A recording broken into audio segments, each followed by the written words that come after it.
देखिए, गवर्नर की बात तो बहुत पहले भी हुई है। ऐसी बातें आप चलाते रहते हैं, ऐसी कोई बात नहीं है कि गवर्नर की बात हुई थी। हम एक लाइन में आपको कहना चाह रहे हैं कि हमारी पार्टी का अस्तित्व जो है उस खतरे में था, उसको बचाने के लिए हमने काम किया। आपकी पार्टी को मर्जर करने का प्रस्ताव ये पहली बार नहीं था। इसके पहले भी जीतन मांझी से मिलकर जब मुलाकात हुई थी नीतीश कुमार की, तो उस वक्त भी हुआ था।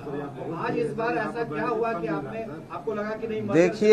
देखिए, हम एक चीज आपको बता देना चाहते हैं कि इस जंगल में बहुत तरह के लोग रहते हैं, शेर भी रहते हैं, छोटे जानवर भी रहते हैं, उनको पकड़ने की कोशिश किया जाता है, सब बच जाता है, हिरन भी बच के निकल जाता है। हम लोग बच रहे थे आज तक, आज ऐसा लगा कि नहीं बच पाएंगे, इसलिए अलग हो गया। एनडीए में जाने की तैयारी है? अरे एनडीए में जाने की तैयारी है? 23 तारीख की जो बैठक होगी, अरे जब हम, आप सबको पता है कि हम लोग को बुलाया ही नहीं गया, हम लोग का पार्टी का अस्तित्व को कोई रिकॉग्नाइज ही नहीं कर रहा था, कहाँ से बैठक में बुलाया जाएगा? एनडीए में जाने की तैयारी क्या हो? देखिए, वो आपका विषय है, आप क्या सोचते हैं। अभी हम लोग ने ऐसी कोई हमारी बातचीत किसी से नहीं हो रही है। हम कहाँ जाएंगे नहीं जाएंगे, हम इंडिपेंडेंट पार्टी, हम अपना अस्तित्व बचाने के लिए सोचेंगे। हम तो अभी ऐसा नहीं सोच रहे, हम महागठबंधन में आज भी रहना चाहते हैं। लेकिन संतोष जी, नीतीश जी से आपकी बात हुई इस्तीफा के पहले? जी, निश्चित तौर पर इस्तीफा देने से पहले नीतीश जी से? हाँ, नीतीश जी से हमारे सारे माननीय विधायकों की भी बात हुई है। उससे पहले हमारी पर्सनल मीटिंग भी हुई है, उसके बाद भी हम लोग मिलते रहे हैं और माननीय विजय चौधरी जी से भी मुलाकात होती रही है। कई एक राउंड की बात हुई है, एक दिन की बात नहीं है। हमने बोला ना कि हम अपना अस्तित्व बचाने के लिए हम जंगल से निकल गए, शेर से बच गए। तो लंबे समय से आपको दबाव था। आपका इस्तीफा स्वीकार हो जाता है तो उसका मतलब तो यही हुआ कि आप महागठबंधन से बाहर हो गए।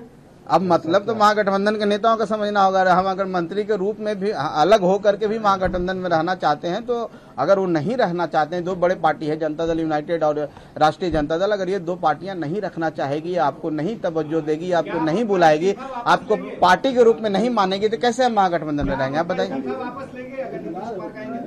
देखिए, हमको तो ऐसी बात नहीं लगती है, इसका कोई सवाल ही पैदा नहीं होता, क्योंकि एक दिन का ये बात नहीं है। हम बहुत सोच समझ के, हमने बहुत निर्णय लेके, अपने पार्टी के कोर वर्कर से बात करके, सभी सम्मानित सदस्यों, माननीय विधायकों से बात करके डिसीजन लिया है। कोई एक दिन का ऐसा बचपना डिसीजन नहीं कि एक दिन गया और रिजाइन करके चला है। तो सोची समझी बात है और इस पर कोई माने हम नहीं समझते हैं कि कोई वापस लेने की बात। देखिए, शेर कोई भी होता है, हिरन को तो शेर पकड़ने के चक्कर में रहता है। शेर का नाम क्या ले, 1 2 3 कोई भी नाम ले सकते हैं। देखिए, इस पर हम कोई टिप्पणी नहीं करेंगे, लेकिन इतना ही कहेंगे कि हम अपने अस्तित्व बचाने के लिए का ये निर्णय लिया है।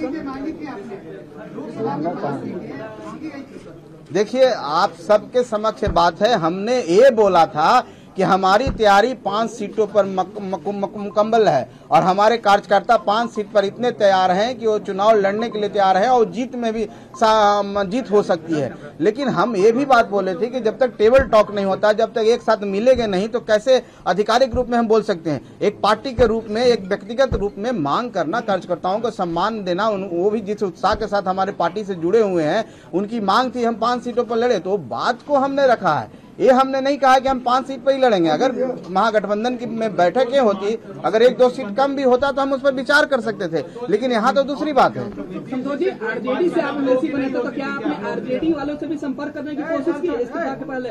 क्योंकि सरकार में वो भी शामिल है। लालू यादव से कोई बात, तेजस्वी यादव? देखिए, हम एक बात कहना चाहते हैं। हम लोग जहाँ रहते हैं पूरे मन से रहते हैं और पूरा निस्वार्थ रहते हैं। हमारी जो इस चुनाव में बात हुई थी, जनता दल यूनाइटेड के साथ हुई थी। हम लोग का गठबंधन जनता दल यूनाइटेड के साथ था। बाद में राष्ट्रीय जनता दल से साथ माननीय नीतीश कुमार जी मिले हैं, तो हमको आरजेडी से बात करने का हमको नहीं लगता है कि इस विषय पर ना उनके तरफ से ऐसा कोई प्रस्ताव आया, ना उनसे कोई बात हुई। हमको जहां से प्रस्ताव आया तो हमने प्रस्ताव स्वीकार नहीं किया और हम समझे कि रिजाइन करना ही हमारे लिए। सुलह की बात तो हमको नहीं लगती है कोई सुलह की बात भी होनी है, क्योंकि एक दिन की बात नहीं है, बहुत दिनों से चलती आ रही है। आपको लगता है कि सरकार में रहकर सरकार को खासकर हर मुद्दे पर आप वो सरकार की आलोचना करते थे, राज्यपाल से मिलते थे, केंद्रीय गृह मंत्री अमित शाह से मिलते थे, वो आपको लगता है कि अच्छा, एक चीज आप एक बात आप बताइए कि राज्यपाल से मिलना कोई गुनाह है क्या? आप क्या केंद्रीय गृह मंत्री से मिलना कोई गुनाह है क्या? अगर हम प्रधानमंत्री से मिल लिए तो इसका क्या मतलब है कि आप बैरियर है और आप महागठबंधन में हैं तो आप भारत के प्रधानमंत्री से नहीं मिलेंगे, राष्ट्रपति से नहीं मिलेंगे? अगर जनहित के मुद्दों के लिए आप मिलते हैं और किसके लिए मिले थे आपको पता होनी चाहिए कि हमारी दशरथ मांझी जी को हम लोग भारत रत्न दिलवाना चाहते हैं। उसके लिए हमारी एक टीम गया से पैदल यात्रा की थी और दिल्ली तक गई थी। वहां पर महामहिम से राष्ट्रपति महोदया से हम लोग समय मांगा, उनका समय मिला। प्रधानमंत्री जी से समय मांगा गया, उन्होंने बोला कि मेरा विषय नहीं, गृह मंत्री से मिलिए। तो गृह मंत्री से उनके ऑफिस से आया हम लोग को मिलने का। हम लोग ने गृह मंत्री से समय मांगा ही नहीं था। अगर आप लोग पता कर सकते हैं, आप मीडिया के साथी आप पता कर सकते हैं, तो किसी से मिलने से अगर हम छोटी पार्टी हैं तो हमको बैरियर लगा दिया जाएगा। हम मिलने राज्यपाल तो इस गार्जियन होते हैं संविधान के, स्टेट के। इस्तीफा दिया है या आपने इस्तीफा मांगा गया है? देखिए, इस्तीफा मांगा गया और दिया गया दो विषय। हम कह रहे हैं कि हमारा अस्तित्व खतरे में। अगर कोई हमको कहे कि आप विलय कर जाइए तो मेरे पास क्या उपाय है, क्या ऑप्शन है? आप क्या करते हैं मेरे जगह पर रहते तो मांगने का और दबाव का नहीं है। महागठबंधन में हम बने रहना चाहते हैं। हम तो आखिरी कोशिश करेंगे।